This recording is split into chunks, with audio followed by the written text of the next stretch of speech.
Assalamualaikum semua. Apa khabar? Sihat ke hari ni?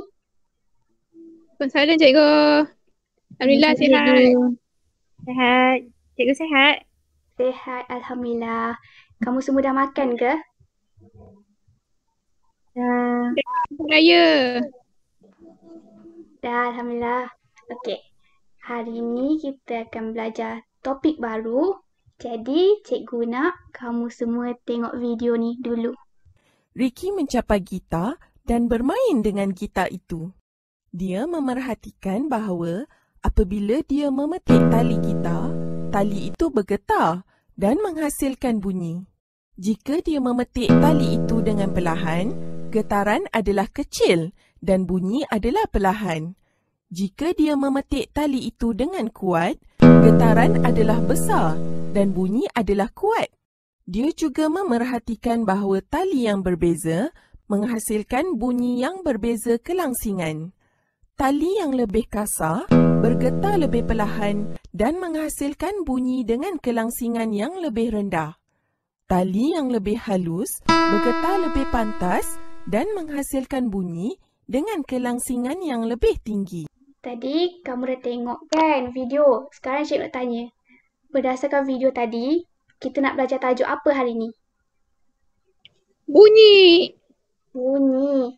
Yang lain? Macam mana? Kita nak belajar apa hari ni? Gelombang bunyi. Betul semua. Jadi hari ini kita akan belajar mengenai ciri-ciri gelombang bunyi. Hasil pembelajaran kita hari ini ialah pelajar boleh menyatakan 2 daripada 3 ciri-ciri gelombang bunyi dengan betul, menerangkan proses pemindahan bunyi dengan betul dan membezakan pantulan dan penyerapan bunyi. Cikgu ada sediakan satu peta iting. Cikgu dah bagi. Kamu dah print ke? Dah Ya, cikgu. dah cikgu. Baru print tadi. Okey, bagus semua. Okey, nanti kamu kena isikan tempat kosong ni. Nanti kita bincang sama-sama ya. Cikgu nak tanya, siapa tahu gelombang bunyi ni terhasil macam mana? Saya nak cuba cikgu. Boleh. Daripada getaran. Ya, betul.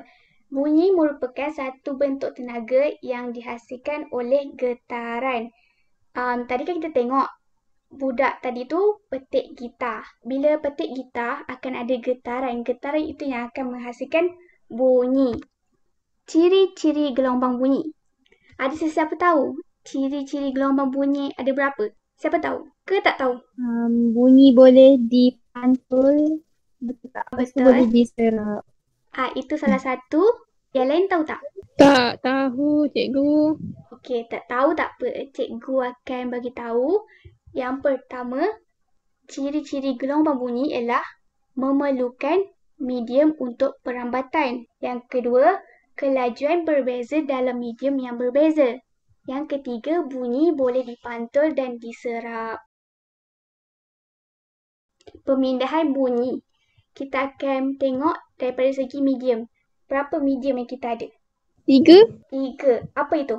Pepejal, cecair, gas. Betul. Kita ada pepejal, cecair dan gas. Jadi, pemindahan bunyi perlukan medium untuk perambatan. Tadi kan kawan kita beritahu, kita ada pepejal, cecair dan gas. Setiap medium ini akan ada kelajuan pemindahan bunyi yang berbeza. Yang paling laju adalah pepejal, kedua cecair dan gas sangat perlahan pemindahan bunyi dia. Sekarang kita akan tengok berdasarkan pepejal punya. Tengok penjelasan dia. Yang pertama, bunyi-bunyi akan dipindahkan dengan cepat. Disebabkan kita tengok struktur zarah-zarah ini tersusun dengan rapat. Bila dia bersusun dengan rapat, kita tahu zarah pepejal dia akan bergetar. Bila satu bahagian akan bergetar, dia akan memindahkan getaran itu kepada zarah-zarah yang lain. Memandangkan dia rapat dan dia akan dapat memindahkan getaran itu dengan cepat. Faham semua? Faham cikgu. Faham cikgu. Okey, kita akan teruskan dengan pemindahan bunyi melalui cecair. Siapa yang nak tolong cikgu jelaskan macam mana pemindahan bunyi melalui cecair? Ada sesiapa nak cuba? Saya cikgu. Okey, boleh. Okay, kalau struktur untuk medium cecair, dia tak rapat macam macam pepejal kan. Jadi getaran dia tu akan lebih perlahan daripada pepejal sebab dia kurang rapat kan. Ya, betul. Tepat sekali, getaran bunyi akan dipindahkan dengan perlahan sebab zarah-zarah untuk cecair susunan dia kurang rapat berbanding pepejal. Seterusnya, kita akan bincangkan mengenai pemindahan bunyi melalui gas. Berdasarkan gambar ni, saya nak Izurin boleh jelaskan tak macam mana pemindahan berlaku dalam gas? Dalam gas, zarah-zarah tersusun jauh antara satu sama lain Betul. dan menyebabkan gelombang bunyi bergerak dengan sangat perlahan berbanding pepejal dan cecair. Betul. Sangat betul. Okey. Gelombang bunyi dipindahkan dengan sangat perlahan dalam gas disebabkan zarah-zarah gas berjauhan antara satu sama lain. Bila zarah ni sangat berjauhan, dia akan mengambil masa lebih lama daripada cecair tadi untuk memindahkan getaran daripada satu zarah ke zarah-zarah yang lain. Sekarang ni ada satu situasi. Ada seorang guru, dia membunyikan loceng dan ada seorang pelajar, dia akan mendengar. Jadi, macam mana bunyi loceng ni boleh didengari? Cikgu nak Atikah terangkan macam mana kita boleh dengar bunyi loceng ni. Okey, apa yang saya faham cikgu, Okey. Zara mula-mula bila lonceng tu dibunyikan, lonceng akan bergetar. Ya, betul. Lepas tu, zarah-zarah dekat udara akan bergetar Ya.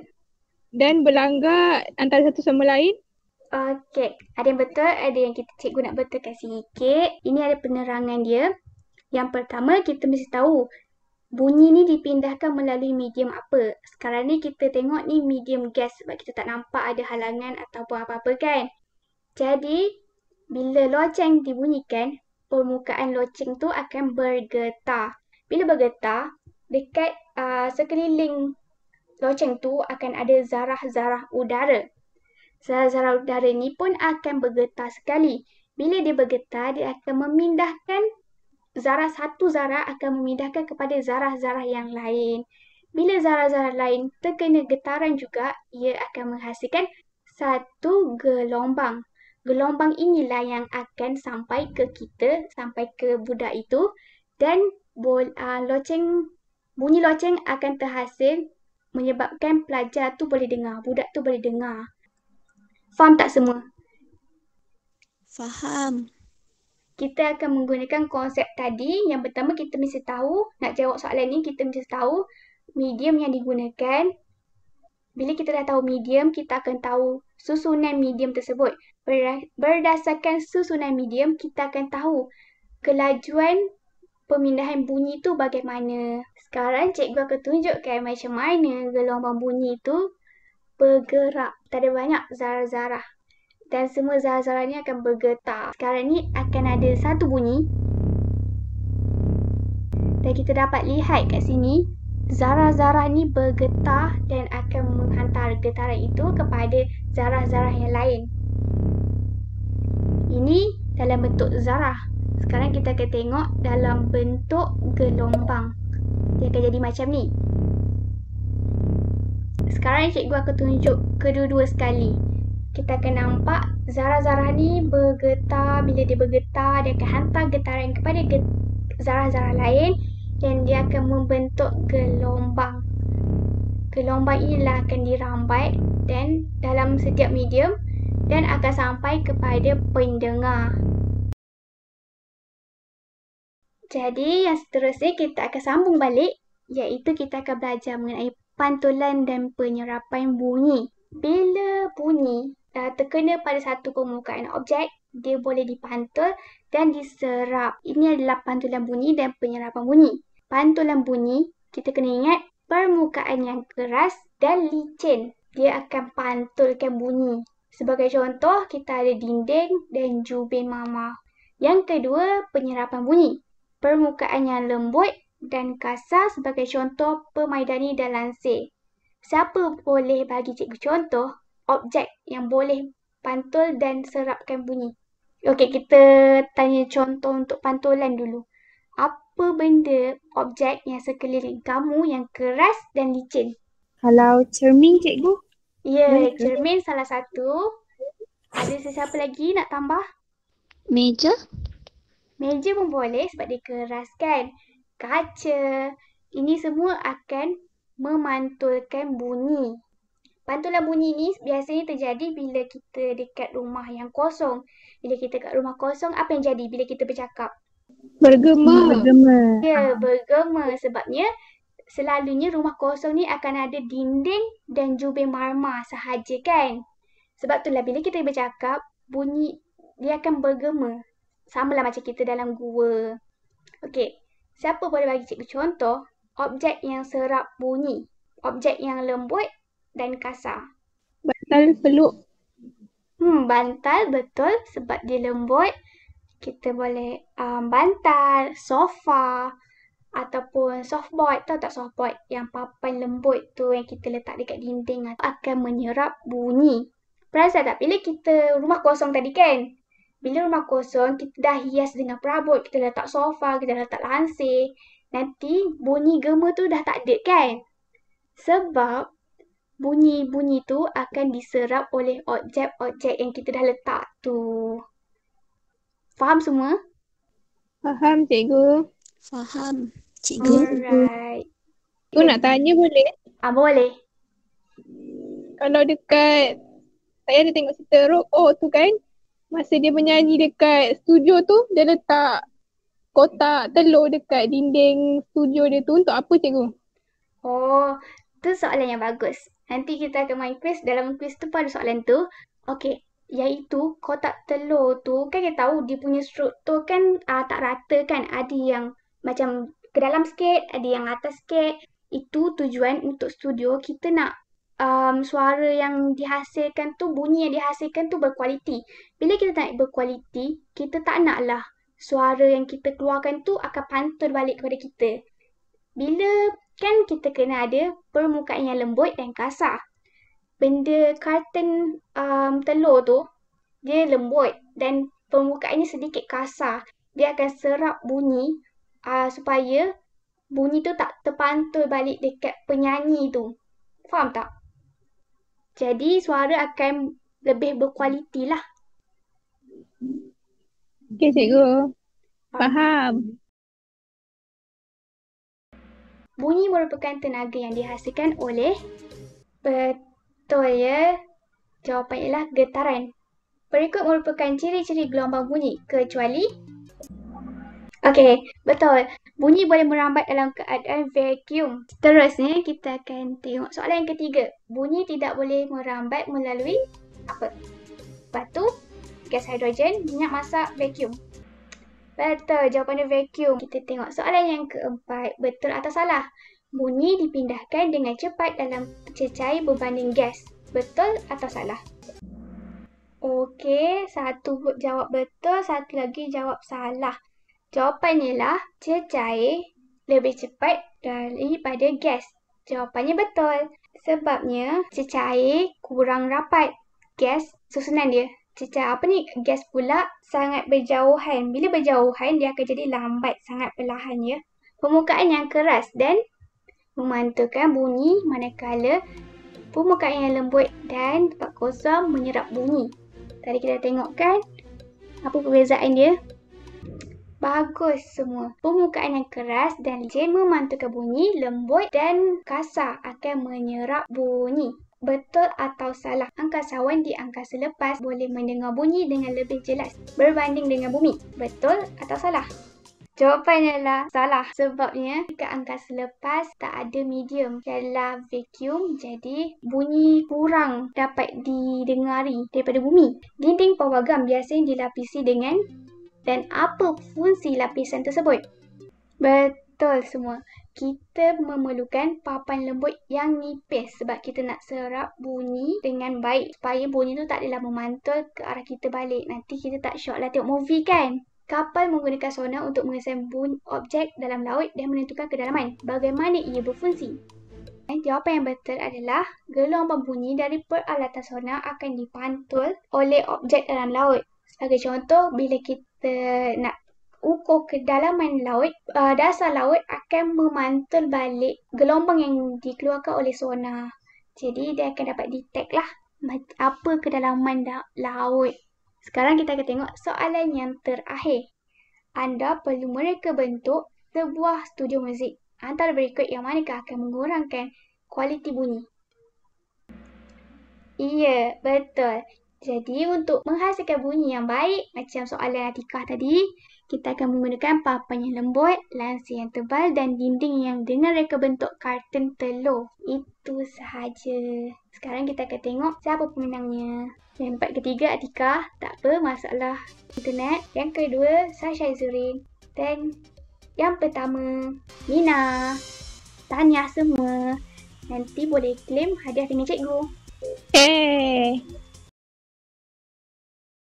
Tadi cikgu ada cakap pasal peta iting, jadi kita nak tengok peta iting ni sama-sama apa yang kita dah belajar hari ni sebagai rumusan untuk pembelajaran kita hari ni. Jadi hari ni kita belajar mengenai apa?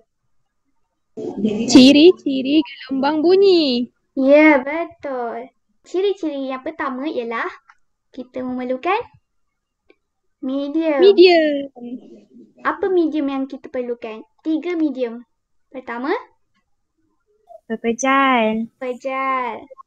Yang kedua, cecair. Dan yang ketiga, gas. Betul. Yang kedua, ciri-ciri gelombang bunyi, kelajuan berbeza dalam medium yang berbeza. Tadi kita tengok pepejal. Macam mana kelajuan dia? Paling laju. Ya, bunyi dipindahkan dengan cepat sebab zarah disusun secara rapat. Yang kedua, cecair. Macam mana bunyi dipindahkan? Perlahan ke sangat perlahan? Dengan perlahan. Ya, tepat sekali. Dengan perlahan sebab susunan zarah kurang rapat. Yang terakhir adalah gas dipindahkan dengan sangat perlahan sebab susunan sangat berjauhan antara satu sama lain. Okey, ciri-ciri yang terakhir apa dia? Bunyi boleh? Pantul. Okey. Dan diserap. Betul. Bunyi boleh dipantul dan diserap. Permukaan yang keras dan licin memantul bunyi dengan baik. Permukaan satu lagi macam mana? Permukaan macam mana menyerap bunyi? Kasar dan lembut Iya, betul. Bagus Nina. Permukaan yang lembut dan kasar akan menyerap bunyi dengan baik. Secara keseluruhannya, hari ini kita dah belajar mengenai ciri-ciri gelombang dan cikgu dapati kamu semua faham ciri-ciri gelombang yang kita belajar hari ini. Jadi, cikgu nak kamu semua buat ulang kaji atau baca subtopik yang seterusnya iaitu kenyaringan dan kelangsingan bunyi. Boleh semua? Boleh cikgu. Boleh. Okey, itu sahaja untuk hari ini. Terima kasih.